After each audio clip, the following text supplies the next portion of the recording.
Steve Jobs didn't just build Apple. He built an obsession. An obsession with perfection, control, and creating products so powerful that people would line up for hours just to touch them. But behind the black turtleneck, the legendary presentations, and the image of a visionary genius, there was another side to Steve Jobs that most people never saw. A side that even some Apple employees feared. At first, Jobs seemed unstoppable. He helped turn a small garage startup into one of the most valuable companies in history. The iPhone changed communication forever. The Mac transformed personal computing, and Apple became more than a tech company, it became a global culture. But the truth is, Steve Jobs wasn't easy to work with. Former employees described him as brilliant, but terrifying. Meetings could instantly turn into public humiliation. Ideas were either genius or completely useless. There was almost no middle ground. And yet strangely, many of the people who suffered under his leadership still respected him deeply. Because Jobs had something rare. He could see the future before everyone else. While most tech companies focused on specifications and engineering, Steve Jobs focused on emotion. He understood that people didn't just buy technology. They bought identity, status, simplicity. That mindset changed the entire industry.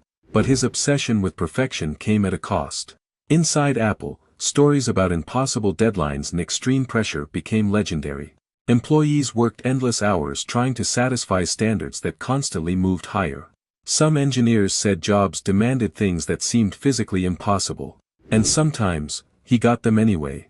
That's what made him different. He pushed people beyond limits they thought were real. But the deeper Apple grew, the more complicated Jobs became. In 1985, something shocking happened. Steve Jobs was forced out of the very company he helped create. Imagine building Apple, only to be removed from it.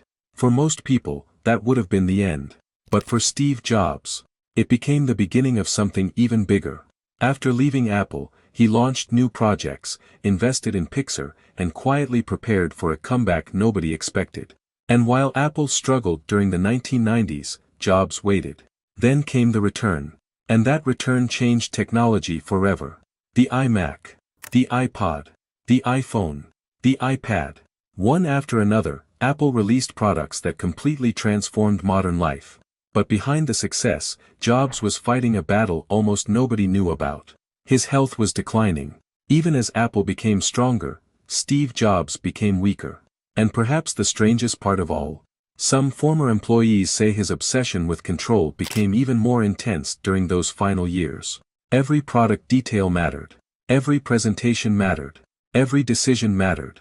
Because Steve Jobs didn't want to simply build technology. He wanted to leave something behind that would outlive him. And in many ways, he did.